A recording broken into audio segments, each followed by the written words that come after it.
under the train. The last thing they ever saw was his lantern.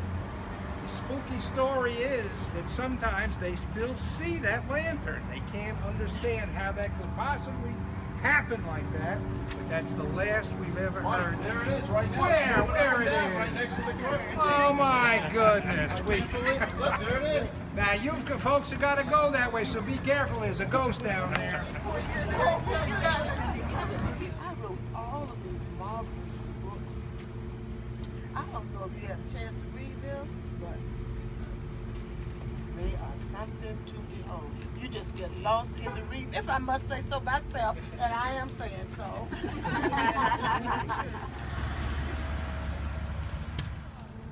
Lieutenant Colonel Benjamin Pierce has a brother who happens to be the President of the United States, and we are following him to his glory and victory days. We just did not know it was going to take us south and farther south into this territory of Florida, where we get to wear our summer wool uniforms all the time. Let's hear it for the wool uniform soldiers. Huzzah! Gun number 1, prepare to fire! Fire! Huzzah! This handsome man is my husband, Captain Benjamin Hope. Good evening. This building is the oldest commercial establishment in St. Lucie County. Mr. Cobb kept the building and ran the general store out of it until his death in 1943.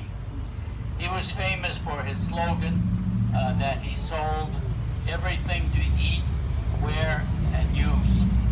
I guess you might call him the local Walmart of his time. In 1907, Daniel Carlton was made the sheriff of St. Lucie County.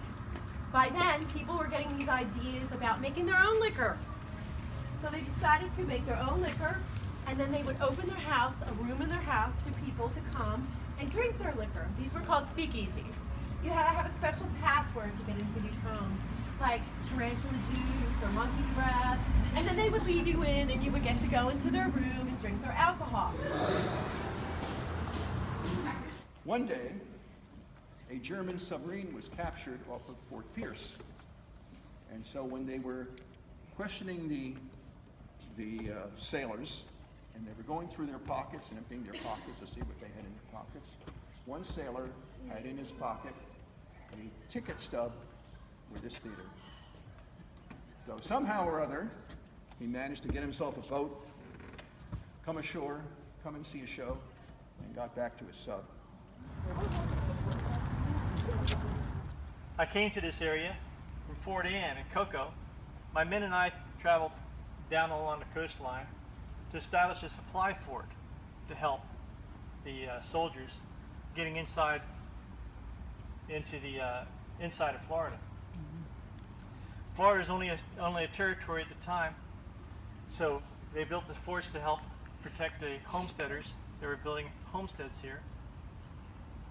So my men and I traveled, settled on the ocean side. We found it quite inhospitable because of all the mosquitoes and other vermin. So our scouts found a high bluff along the main side. The bluff had a flowing freshwater stream in it. The area is known as Old Fort Park now. Yeah.